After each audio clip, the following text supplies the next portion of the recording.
আজি আমাৰ চেনেলটোৱে 100 সাবস্ক্ৰাইবাৰ কৰি দিলে আৰু যাতে এনেকৈ আপোনালোকে মৰম দি থাকে হে কামনা কৰিছো। আপোনালোকৰ মৰমৰ কাৰণে আমি এটা সৰু কেক আনিবলৈ গৈ আছো। ভিডিঅ'টো শেষলৈ চাই থাকক। যদি ভাল লাগে লাইক কমেন্ট শেয়াৰ সাবস্ক্ৰাইব কৰিব বুলি আশা কৰিছো।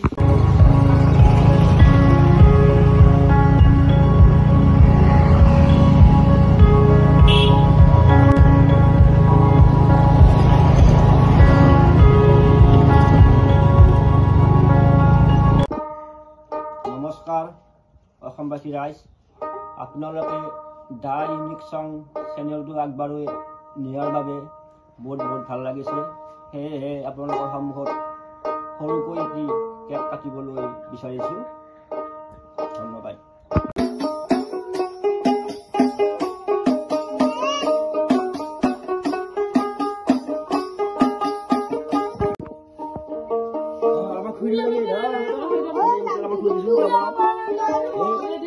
হেল্ল' অসমবাসী ৰাইজ, আপোনালোকে চেনেলটোক মৰম দিয়াৰ বাবে আজি 100 সাবস্ক্ৰাইবাৰ হ'ল আৰু যাতে এনেকৈ মৰম দি থাকে সেই আশা কৰিছো। আপোনালোকৰ মৰমৰ বাবে এটা আমি গীতো গাবলৈ লৈছো।